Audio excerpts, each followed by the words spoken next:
Even after having plowed through this thing, I'm still really confused as to how I actually feel about it. KO Beast is a bizarre critter, even for an OVA made in 1993.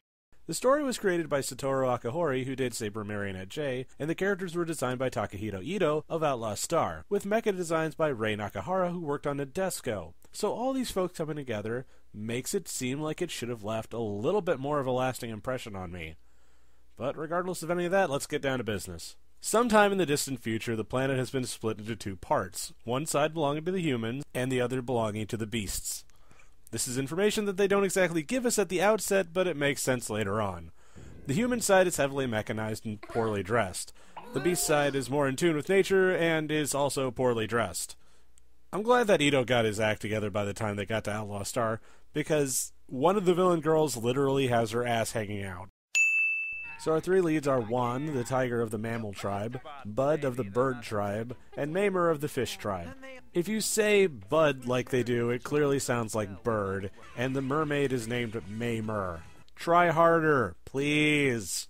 Oh, and it gets better. Pretty much everyone is named with a pun, if it makes sense at all. Vijon and Vidan, the villains of this show in the same way that Jesse and James are the villains of Pokemon, are both named with awkward puns as well. Bidanchi is the word used to describe a handsome man, and the male villain is named Vidan. It doesn't sound like much in English, but when you say it like they do, it makes a tad more sense. Likewise with Vijon, who is obviously supposed to sound like Vision, as in a vision of beauty. Honestly, I think they took more time naming the characters than they did writing the plot.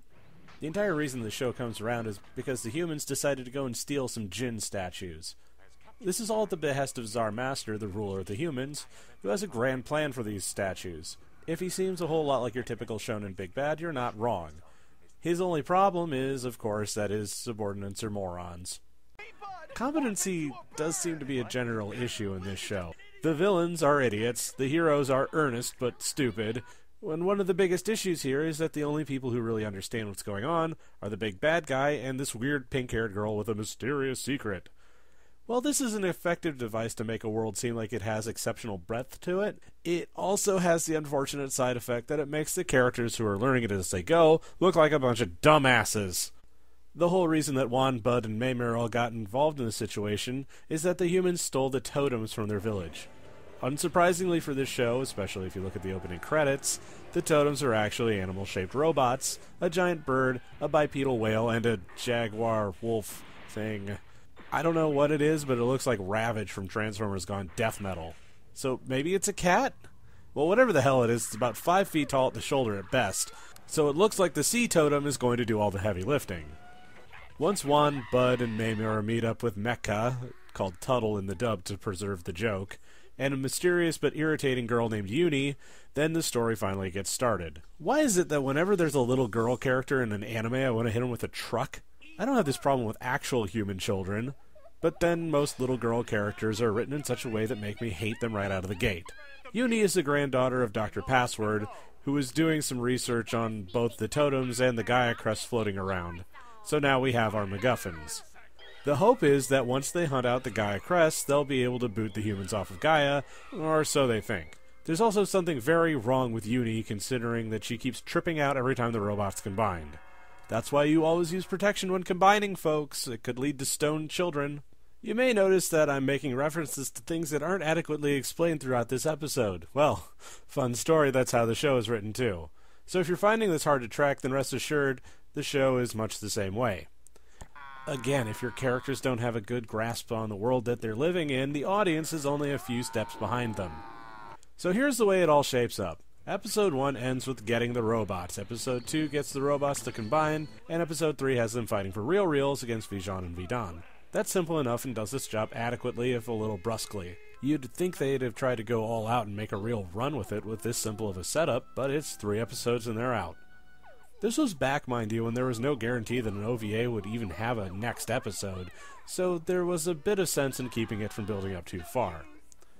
The second set of OVA episodes are substantially different in animation, tone, and style. With such a dramatic shift, it really casts the first 3 episodes in an odd light. They feel almost like footnotes by comparison.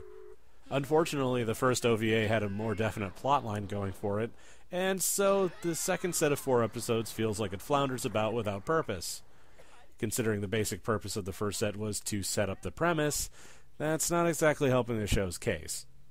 Yet in spite of this extremely basic idea, there's a strange frankness running through the whole of the show. This feeling is only magnified by the performances, which don't feel phoned in at all. Never underestimate how much performance can factor into a show, because even with a bog-standard plot, you can at least give it a little gravitas with the right crew. It may not lead to something spectacular, but it can elevate a dumb show to at least tolerable standards. So once the second series gets underway, there's actually very little robot fighting in what is ostensibly a mecha show? I suppose now is as good of a time as any to pull out my giant robot show timeline. Giant robot shows since the 70s have followed a very specific trajectory, you see. Super Robots kicked it all off with Gigantor and Giant Robo, but more specifically and more typically, shows like Mazinger Z. Then Gundam came along and shook the whole shebang up. Now, after the 80s settled down a little, we got shows that started to shape in what I call the cross-generation, where we got shows like Escaflowne and Ray Earth that cross genre conventions into things like fantasy and more atypical settings for giant robots to inhabit. This is more crossed with your typical shonen adventure anime. Its focus is not on the giant robot, but more the concepts of nature versus technology. This is not readily obvious in the original OVA, but it's far more overt in this idea, especially once they get into the final 2 episodes in the second half. There was a very strong thread of this running through the 90s in Japanese culture, and it shows its mark on KO Beast. Once it decides to get going, the show does a little good, but the problem is that it lacks much in the way of any real narrative focus. At least at the beginning there is a distinct direction for it to take, but taken as a whole, it takes a firm stride and then falls flat on its face. The sharp shift from goofy to decisively concerned with a message makes the formerly silly characters seem out of place. It's like watching Tina Fey try to do Lady Macbeth or Bill Murray play Hamlet. The chops are there, but they're still out of their element. So while it looks pretty for the time and is comical and silly, the story and characters are at odds with itself by the last half. This makes it difficult to take seriously, as the incongruity never seems to resolve itself. When your character cast involves a humanoid turtle and a bipedal tiger, it loses a certain je ne sais quoi. At the end of the day, you're not running the risk of horrible damage by tossing this on, but it's not exactly haute couture. If you're not expecting to be blown away, then go wild.